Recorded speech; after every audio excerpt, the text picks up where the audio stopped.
जय हिंद। विकास नामक एक कथित आईपीएस अफसर सोशल मीडिया पर अपना प्रोफाइल बनाता है।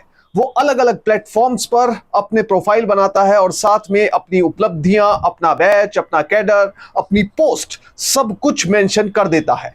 जैसे जैसे इस अकाउंट को बने समय होता चला जाता है, इस अकाउंट में फॉलोअर्स की गिनती यानी फैंस की गिनती बढ़ती चली जाती है और हजारों की संख्या में फैंस अब विकास नामक इस आईपीएस अधिकारी के बन चुके थे। इन्हीं फैंस में से एक थी सरकारी अस्पताल में काम करने वाली एक सरकारी डॉक्टर, जो कि इस कथित आईपीएस के संपर्क में आई। उसके साथ फोन नंबर एक्सचेंज हुआ, इनकी आपस में बातें होने लगी और उसके बाद इस कथित आईपीएस अफसर ने कुछ ऐसा किया जिसको सुनकर, जिसे देखकर इस सरकारी डॉक्टर के पैरों तले जमीन निकल गई। उसे समझ नहीं आ रहा था कि आखिर उसके साथ ऐसा क्यों हो गया। इस पूरे केस के बारे में आपको बताएंगे, पर सबसे पहले आपसे अपील कि आप लाखों की संख्या में हमारे वीडियोस को देख रहे हैं पर चैनल सब्सक्राइब नहीं कर रहे, इसलिए अगर YouTube पर देख रहे हैं तो फौरन चैनल को सब्सक्राइब कीजिए, बेल नोटिफिकेशन ऑन कीजिए, कमेंट कीजिए और साथ में वीडियो को ज्यादा से ज्यादा शेयर कीजिए। इसके साथ में अगर आप फेसबुक पर देख रहे हैं तो पेज को लाइक कीजिए, वीडियो को शेयर कीजिए और कमेंट कीजिए। मैं जानता हूं ये वीडियो आप आखिर तक देखेंगे क्योंकि ये केस एक बहुत ही दिलचस्प केस है। अब नाम है इस व्यक्ति का विकास यादव। विकास यादव नामक व्यक्ति सोशल मीडिया पर अपने अकाउंट से यूपीएससी सिविल सर्विसेज एग्जाम 2020 का रिजल्ट शेयर करता है। अब जैसे ही ये रिजल्ट शेयर करता है उसके बाद ये अपने सोशल मीडिया अकाउंट्स पर अपनी पोस्ट, अपना स्टेटस बदल देता है। ये अपने आप को विकास यादव आईपीएस लिख देता है। अब जैसे ही ये अपने नाम के आगे आईपीएस लिखता है, बधाई देने वालों का सोशल मीडिया पर तांता लग जाता है। सभी लोग शुभकामनाएं देने लग जाते हैं और कहते हैं कि आप समाज के लिए एक प्रेरणा का स्रोत हो, यानी कि हमारे लिए एक इंस्पिरेशन हो। जैसे जैसे विकास सोशल मीडिया पर अपने फोटोज डालता, लाइक्स और कमेंट्स की भरमार हो जाती। इसके साथ ही इंस्टाग्राम पर फॉलोअर्स की संख्या अब 19,000 को पार कर चुकी थी। फेसबुक पर भी फैंस की संख्या बढ़ती जा रही थी। अब विकास ने अपने प्रोफाइल में अपने आप को साल 2021 बैच का आईपीएस अधिकारी बताया था और असिस्टेंट सुपरिटेंडेंट ऑफ पुलिस बताया था। ज्यादातर लोगों का अंदाजा था कि ये उत्तर प्रदेश कैडर के अधिकारी हैं, क्योंकि ये ज्यादातर उत्तर प्रदेश से कहीं ना कहीं ड्राइव कर कर अपनी सरकारी गाड़ी में कहीं जा रहे होते थे। अब इस बीच एक तरफ विकास ने सोशल मीडिया पर अपना अकाउंट बनाया है जिसमें फैंस की गिनती लगातार बढ़ती जा रही है। उसमें उन्होंने अपनी पूरी जॉब डिस्क्रिप्शन दी हुई है, यूपीएससी सिविल सर्विसेज का बैच दिया हुआ है, इसके साथ ही अपनी पोस्ट और अपना स्टेटस भी मेंशन किया हुआ है। अब इसके बाद दूसरी तरफ वो कभी कभी कार में, सरकारी गाड़ी में यात्रा करते हुए आगरा से ग्वालियर का एक वीडियो डालते हैं जिसमें कार में लगातार सायरन बज रहा है, लाल बत्ती जल रही है और वो इस कार में यात्रा कर रहे हैं और नीचे लोग कमेंट्स कर रहे हैं और उन्हें शुभकामनाएं दे रहे हैं और कोई व्यक्ति तो भोकाल कहकर लिख रहा है। इसके साथ ही एक दूसरी वीडियो डालते हैं उत्तर प्रदेश के लखनऊ के सरकारी गेस्ट हाउस की, जिसे वो जन्नत कहकर पुकारते हैं। उनका कहना है कि इस गेस्ट हाउस में आकर जन्नत जैसा महसूस होता है। तीसरी तस्वीर वो डालते हैं राजस्थान के जयपुर में अपने सुरक्षा कर्मियों के साथ और चौथी तस्वीर वो एक सीनियर आईपीएस अफसर, एक एसएसपी के साथ पोस्ट करते हैं। इसके बाद फैंस धड़ाधड़ उनकी पोस्टों को लाइक भी कर रहे थे, कमेंट भी कर रहे थे और उन्हें अपनी प्रेरणा का स्रोत लगातार बताते जा रहे थे। अब सोशल मीडिया पर एक्टिव रहने वाला विकास अचानक से एक दिन एक सरकारी अस्पताल में काम करने वाली डॉक्टर के संपर्क में आ जाता है। इस डॉक्टर से शुरुआत में सोशल मीडिया पर बातें हुई। उस डॉक्टर ने पूछा कि आप क्या काम करते हो, कंफर्म करने के लिए उसने पूछा।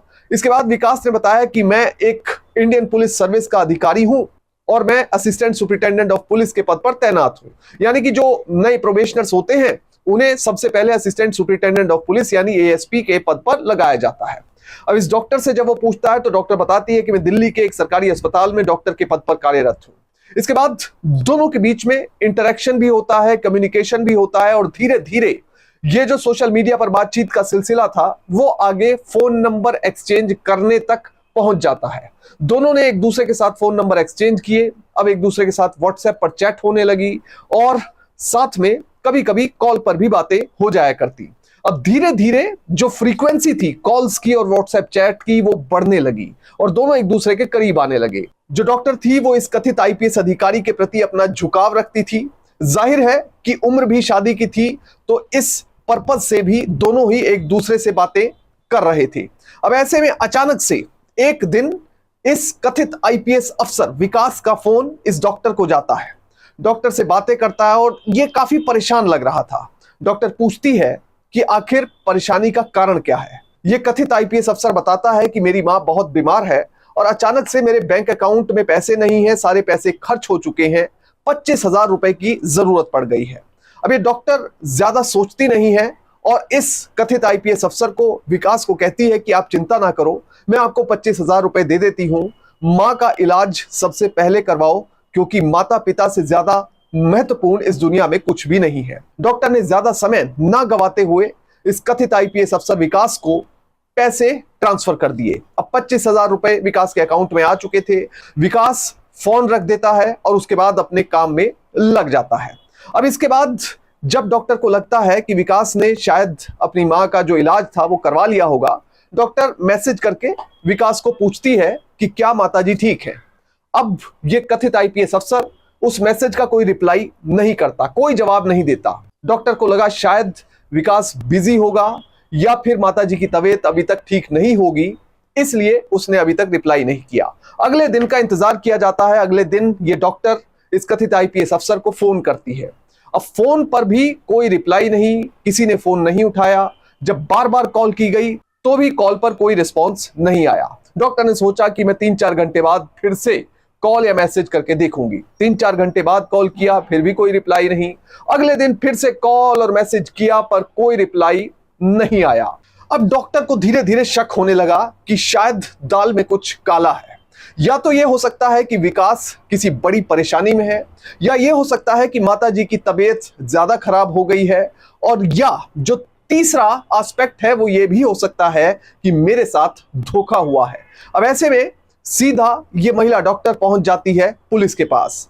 पुलिस के पास अपनी शिकायत दर्ज करवाती है और उसे फोन नंबर देती है इस कथित आईपीएस अधिकारी का, और पूरी कहानी बयान करती है कि किस तरह से ये इस कथित आईपीएस अधिकारी विकास के संपर्क में आई, उससे बातें करने लगी, उसकी सोशल मीडिया पर पहले फैन थी, उसके बाद इन दोनों के फोन नंबर एक्सचेंज हुए और फोन पर अक्सर बातें हो जाया करती थी, और किस तरह से अपनी मां की बीमारी की बात बताकर इस कथित आईपीएस अफसर ने इस महिला से 25,000 रुपए ले लिए। अब जब ये सारी बात पुलिस के अधिकारी सुनते हैं तो वो भी हैरान रह जाते हैं।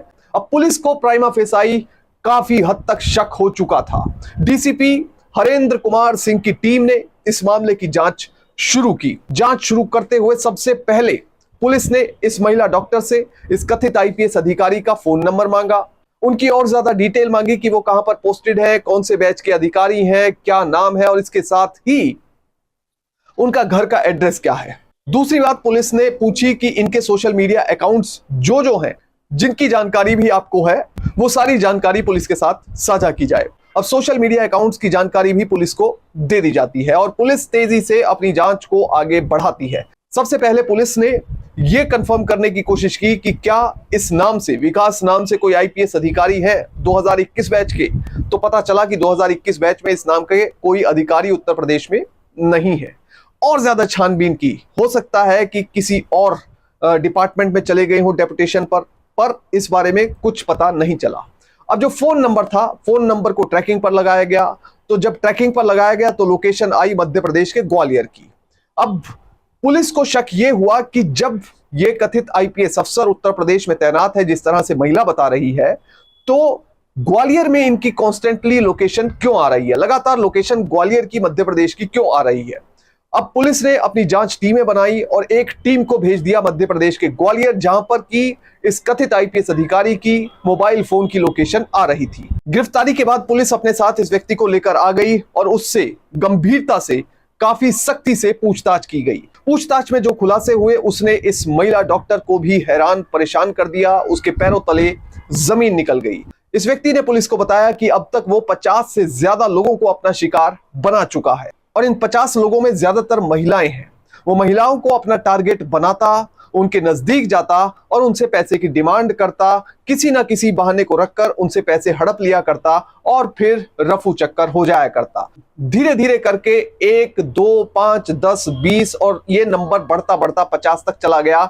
और जब तक ये 50 लोगों को बेवकूफ बनाता तब तक ये 14 लाख रुपए लोगों से हड़प चुका था। इसके साथ ही पूछताछ में पता चला कि इस व्यक्ति का नाम विकास यादव नहीं बल्कि विकास गौतम है और ये सिर्फ 8वीं पास है और साथ में मध्य प्रदेश के ग्वालियर का रहने वाला है, जहां से इसकी लोकेशन ट्रैक भी हो रही थी। अब साल 2010 में इसने ITI में अप्लाई किया और वहां पर इसने वेल्डर ट्रेड को चूज किया और वहां से ITI का कोर्स कर लिया। पर उसके बावजूद इसे नौकरी नहीं मिली और नौकरी की तलाश में ये पहुंच गया राष्ट्रीय राजधानी दिल्ली, जहां पर अलग अलग जगह इसने नौकरी तलाशी। पर फाइनली इसे नौकरी मिली मुखर्जी नगर के एक होटल में। अब सामने कोचिंग सेंटर था जहां पर UPSC की तैयारी विद्यार्थी किया करते थे और उसके ठीक सामने ये होटल था। ये धीरे धीरे काफी UPSC अभ्यर्थियों के संपर्क में आया। तब इसे पता चला कि IAS और IPS अधिकारियों का भौकाल क्या होता है और क्यों अभ्यर्थी इतने बड़े समय तक इस परीक्षा की तैयारी करते हैं। उसके बाद इसके मन में भी क्रेज आया कि इसे भी IAS या IPS अधिकारी बनना चाहिए, पर अब उम्र भी निकल चुकी थी और इतनी ज्यादा पढ़ाई पढ़ने के लिए उसके पास समय भी नहीं था। ऐसे में इसने एक शॉर्टकट अपनाया और एक प्लान बना लिया। सबसे पहले इसने जानकारी इकट्ठा की कि IAS और IPS अधिकारी दरअसल रहते क्या हैं, उनका प्रोटोकॉल क्या होता है, उनका स्टेटस क्या होता है, गाड़ी में कैसे चलते हैं, उनका नॉर्मल रहन सहन कैसा होता है। इसके बाद प्लान के मुताबिक इसने सोशल मीडिया पर जो जो अकाउंट बने हुए थे उसमें अपना नाम विकास गौतम की जगह विकास यादव IPS लिख लिया। अब जैसे ही इसने अपना नाम विकास यादव IPS लिखा तो उसके बाद अलग अलग लोग शुभकामनाएं देने लगे और ज्यादातर लोगों को यही लगा कि विकास ने UPSC क्रैक कर लिया है। शुभकामनाओं के सिलसिले के बीच धीरे धीरे यह अलग अलग महिलाओं के संपर्क में आता गया। जो भी महिला इससे बात करती, ज्यादातर महिलाओं के मन में यह इच्छा हुआ करती कि काश उन्हें कोई सिविल सर्वेंट लड़का मिल जाए जिससे उनकी शादी हो सके। और शायद इसी लालच के चलते विकास को यह मौका मिल गया कि वो उनके करीब आता गया और इसके साथ ही उन्हें समय समय पर बेवकूफ बनाकर पैसे लेकर रफू चक्कर होता चला गया। इसी क्रम में इस महिला डॉक्टर के संपर्क में भी विकास आया और उससे 25,000 रुपए लिए और लेकर फरार हो गया।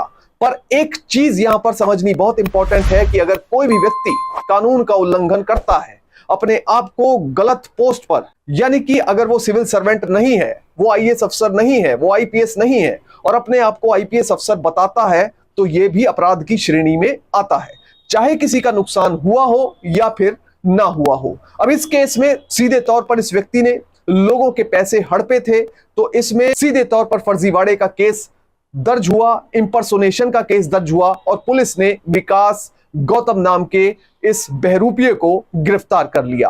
कुल मिलाकर मोरल ऑफ द स्टोरी यह है कि कभी भी कानून का उल्लंघन ना करें, क्योंकि कानून के हाथ, जैसा आपने सुना ही होगा, काफी लंबे होते हैं। कुछ समय हो सकता है कि जब आप कानून का उल्लंघन करके एंजॉय कर सकते हैं, पर एक दिन कानून के शिकंजे में अपराधी फंस ही जाता है। जय हिंद।